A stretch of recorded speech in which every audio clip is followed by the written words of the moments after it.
भाइयों एवं बहनों, मैं आपको एक चीज बताता हूँ। जिस समय मैं सर्विस कर रहा था और सर्विस करके घर जाता था तो देखता था कि मेरे दादाजी हैं ना, वो 24 घंटा ऐसे ऐसे ऐसे ऐसे माला घुमाते हैं।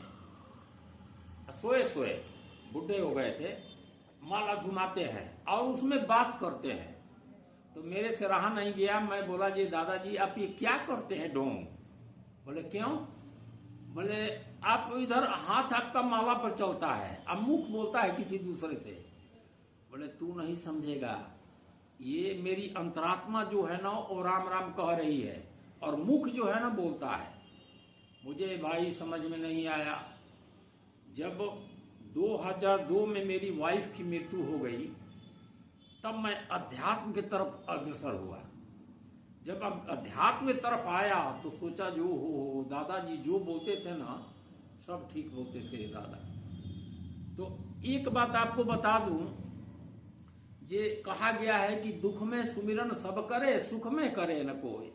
और जो दुख में सुमिरन करे तो दुख काहे को होए, जो सुख में सुमिरन करे तो दुख काहे को होए। सारी दुनिया दुख में सुमिरन करती है, प्रभु को याद करती है, लेकिन सुख में तो कोई पूछता नहीं है। अगर सुख में ही भगवान को याद करे तो फिर दुख क्यों होगा? तो तब मैं जब अध्यात्म की तरफ आया और जब पढ़ने लगा तब सोचा जी वो हो ये एक्चुअल बात है। राम राम अंतरात्मा बोलती है, मुंह किसी से बात कर सकता है।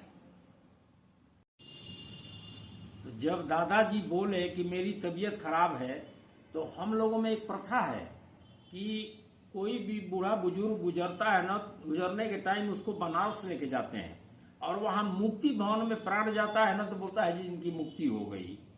तो हमारे चाचा जी बोले जे पिताजी चलिए आपको बनारस ले चलते हैं। तो बाबा जी बोले हमारे दादाजी कि जो कबीरा काशी मरे तो राम ही कौन नहीं हो रहा रे। अगर काशी में ही मरने से मेरी मुक्ति होती तो मैंने जिंदगी भर राम राम कह के क्या किया। तो भैया हमेशा प्रभु को याद करते रहिए, चाहे ये नहीं कि हम बुढ़ापा में ही करेंगे, जवानी से अभ्यास डालिए, हमेशा प्रभु को याद कीजिए, आपको कोई दुख नहीं होगा। आपको कैसी लगी आप इसको लिखेंगे, लाइक करेंगे, सब्सक्राइब करेंगे, शेयर करेंगे। धन्यवाद।